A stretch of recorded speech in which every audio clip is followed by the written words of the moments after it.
अस्सलाम वालेकुम दोस्तों, कैसे हैं दोस्तों। डेटा कम्युनिकेशन की एक नई वीडियो में मैं आप सब लोगों को खुशामदीद कहता हूं। तो दोस्तों आज की वीडियो में हम बात करेंगे डेल्टा मॉड्यूलेशन टेक्निक पर कि डेल्टा मॉड्यूलेशन या डीएम क्या होती है।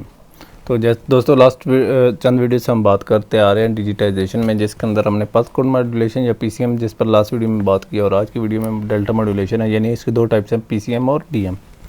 तो आज बात करते हैं डेल्टा मॉड्यूलेशन पर कि डेल्टा मॉड्यूलेशन क्या है।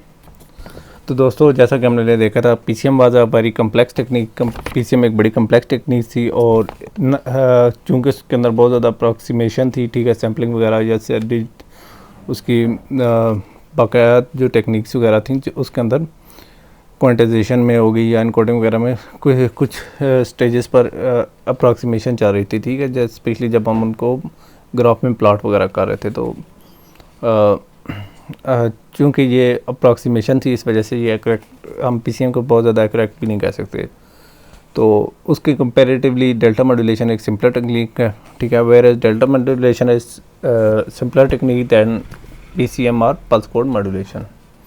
तो ये सिंपलर टेक्निक है। सिंपलर टेक्निक क्या है, क्योंकि पीसीएम में हम इस तरह करते थे कि हर सैंपल के सिग्नल एम्पलीट्यूड की वैल्यू फाइंड करते थे, ठीक है, लेकिन हम डेल्टा मॉड्यूलेशन में हर एक पॉइंट पर हम उसकी वैल्यू, हर एक सैंपल की एम्पलीट्यूड नहीं मालूम करते, बल्कि हम इस तरह करते हैं, we find change from previous sample. In data modulation we find change from previous sample. इसमें सिर्फ या अगर पिछले सैंपल से अगले सैंपल में कोई चेंज आती है तो हम उसको देखते हैं और उसके साथ साथ वैल्यूज़ हम सैंपल करते यानी नोट करते जाते हैं।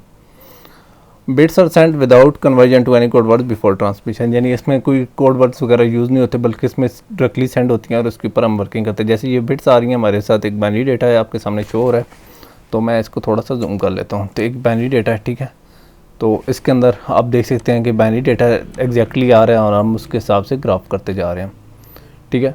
तो यहाँ में आप लोग देख सकते हैं डीएम है। डीएम में क्या होता है कि हम स्टार्ट करते हैं 0 के साथ, तो जब हम 0 के साथ स्टार्ट करेंगे तो यहाँ डीएम में वैल्यूज़ रिकॉर्ड करने के दो तरीके हैं, ठीक है, यहाँ देख सकते हैं, ठीक है।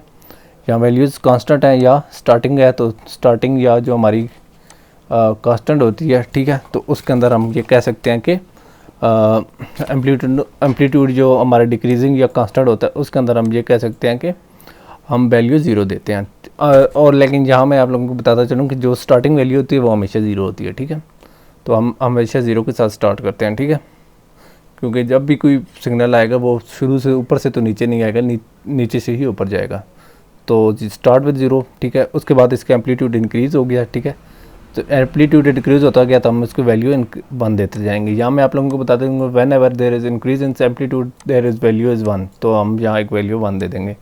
अगर उसमें डिक्रीज़ आ जाता है, ये वैल्यूज़ कांस्टेंट रहती हैं, तो हम उसको 0 करेंगे, ठीक है। तो यहाँ वैल्यू कांस्टेंट थी या डिक्रीज़ जो भी आप कह सकते हैं, 0 से स्टार्ट हुआ था, उसके बाद वैल्यू इंक्रीज़ हुई, हमने 1 कर दिया, ठीक है। उसके बाद फिर एक 1 आया तो हमने वैल्यू फिर 1 कर दी, फिर इंक्रीज़ हुआ तो फिर हमने वैल्यू 1 कर दी, फिर वैल्यू इंक्रीज़ हुई, फिर 1, फिर वैल्यू इंक्रीज़ हुई, फिर 1, और फिर वैल्यू इंक्रीज़ हुई तो फिर 1। तो यहाँ तक हमारे एम्पलीट्यूड इंक्रीज़ होता रहा, तो हम इसकी वैल्यूज़ 1 1 1 इंक्रीज़ करते गए हम। लेकिन अगर जैसे ही इसका वैल्यू कांस्टेंट एम्पलीट्यूड कांस्टेंट होगा या डिक्रीज़ होगा, हम इसको 0 वैल्यू देने स्टार्ट कर देंगे। तो यहाँ से इसकी वैल्यू डिक्रीज़ होना शुरू हुई है तो हमने इसको 0 दिया, फिर फर्दर डिक्रीज़ हुई 0, फिर फर्दर डिक्रीज़ हुई 0, फिर फर्दर डिक्रीज़ हुई 0, फिर फर्दर डिक्रीज़ हुई 0, और यहाँ कर ये वैल्यू नीचे बॉटम पर आकर कांस्टेंट हो गई।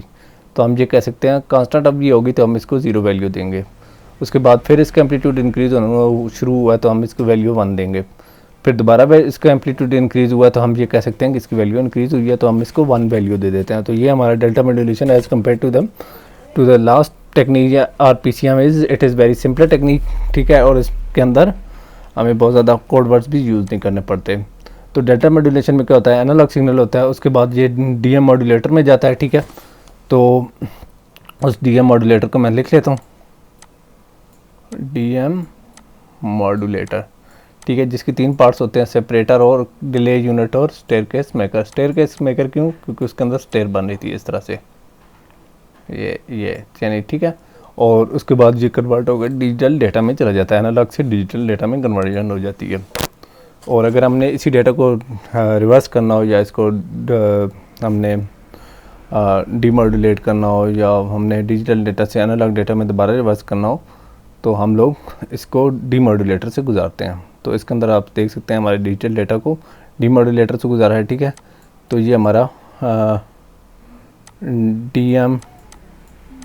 डी मॉड्यूलेटर है, ठीक है, जिसके अंदर से हमने इसको गुजारा है और हमारा जो डिजिटल डेटा है वो रिवर्स होकर एनालॉग सिग्नल में कन्वर्ट हो गया। तो दोस्तों आज की वीडियो के अंदर हमने डेल्टा मॉड्यूलेशन देखा है, जिसके अंदर हमने देखा है कि ये पीसीएम से कंपैरेटिवली इजी टेक्निक है, जिसके अंदर हम इस तरह कर लेते हैं कि एनालॉग सिग्नल को डिजिटल सिग्नल में कन्वर्ट करते हैं, ठीक है। तो उम्मीद करता हूँ आप लोगों को ये वीडियो पसंद आई होगी। तो नेक्स्ट वीडियो तक इजाज़त दीजिए। अल्लाह हाफ़िज़।